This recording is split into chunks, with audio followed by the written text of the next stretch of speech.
मेरे प्यारे बच्चों, प्रेम से बोलिए ओम शायरा, ओम शायरा, ओम शायरा। मेरे बच्चों, शाही संदेश चैनल में आप सभी का बहुत बहुत स्वागत है। मेरे बच्चों, अगर आप नए हैं तो चैनल से जुड़ने के लिए सब्सक्राइब कर लीजिए ताकि आने वाली वीडियो की नोटिफिकेशन आप तक जल्द से जल्द पहुंच सके। मेरे बच्चों, भागवत गीता की ये 5 बातें जो आपकी जिंदगी बदल देगी, आपका जीवन भी सुनहरा हो जाएगा। मेरे बच्चों, आज जानेंगे इसी के बारे में। वैसे तो ये शाही संदेश है जिसमें आपको हर चीज का, हर बातों का संदेश मिलेगा, जिसमें श्री भागवत गीता भी शामिल है।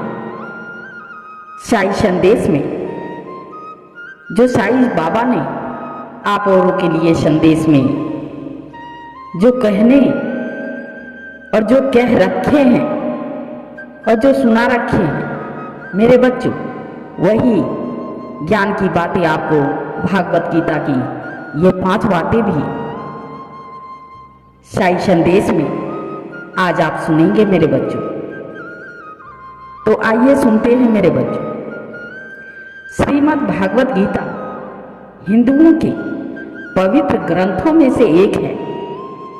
इसके 18 अध्याय 700 श्लोक में से धर्म कर्म से जुड़े उपदेश हैं जो कुरुक्षेत्र युद्ध में भगवान श्री कृष्ण ने अर्जुन को दिए थे। मेरे बच्चों, श्रीमद् भागवत गीता में भगवान श्री कृष्ण के उन उपदेशों का वर्णन है जो उन्होंने महाभारत युद्ध के दौरान अर्जुन को दिया था। मेरे बच्चों, गीता में दिए उपदेश आज भी उतने ही प्रासंगिक है और मनुष्य को जीवन जीने की सही राह भी दिखाते हैं।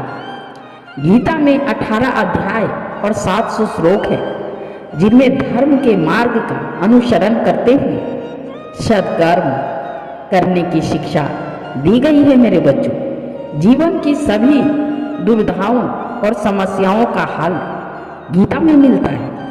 माना जाता है कि गीता के बातों का अनुसरण करने से जीवन बदल जाता है। मेरे बच्चों, और व्यक्ति को हर काम में सफलता मिलती है। आइए जानते हैं श्रीमद् भागवत गीता की इन 5 बातों के बारे में जिन्हें अपनाकर कोई भी विजय प्राप्त कर सकता है। मेरे बच्चों, जीवन में, और साईं जी ने भी ऐसा ही कुछ उपदेश उन्होंने भी दिया था। तो आइए सुनते हैं गीता के उपदेश की ये महत्वपूर्ण ये 5 बातें कौन कौन सी हैं। पहली, गीता के अनुसार व्यक्ति को अपने क्रोध पर काबू रखना और करना सीखना चाहिए। क्रोध आने पर व्यक्ति खुद पर नियंत्रण को खो बैठता है और आवेश में आकर गलत काम कर बैठता है। क्रोध में लिए गए फैसले अक्सर गलत होते हैं जिससे व्यक्ति आगे चलकर पछताता है। इसीलिए क्रोध आने पर खुद को शांत करने का प्रयास करें। श्रीमद् भागवत गीता के अनुसार हर मनुष्य को आत्ममंथन जरूर करना चाहिए। आत्मज्ञान के जरिए ही व्यक्ति को अपने गुण और अवगुण के बारे में पता चलता है। मेरे बच्चों, आत्ममंथन व्यक्ति को सही गलत का निर्णय करने में मदद करता है। इसीलिए कुछ समय अकेले रहकर आत्ममंथन जरूर करें। मेरे बच्चों, ये दूसरी बात थी। और तीसरी यह है कि श्री कृष्ण के अनुसार व्यक्ति को स्वयं का आकलन करना भी बेहद आवश्यक है। आकलन का अर्थात यही है मेरे बच्चों कि आप जो भी दिनचर्या पूरे दिन जो करते हैं उसे आप रात में ये सोचिए कि क्या मैंने गलत कर्म किए हैं और कितना मैंने सही कर्म किए हैं। उसी के अनुसार भी फल की प्राप्ति होती है। आकलन करना भी बेहद आवश्यक है। जब तक आप खुद को सही समझेंगे तब तक आप स्वयं से जुड़ा कोई भी फैसला मजबूती के साथ नहीं कर सकेंगे मेरे बच्चों। जब मनुष्य अपने गुणों और कमियों को जान लेता है तब वह अपने व्यक्तित्व का निर्माण सही ढंग से कर पाता है मेरे बच्चों। ये तीसरी बात थी। चौथी यह है कि गीता के अनुसार हर व्यक्ति को अपने मन पर नियंत्रण रखना चाहिए।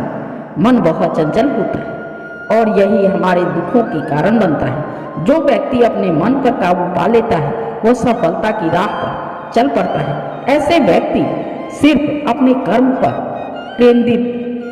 केंद्रित रहता है और लक्ष्य को आसानी से हासिल कर लेता है मेरे बच्चों।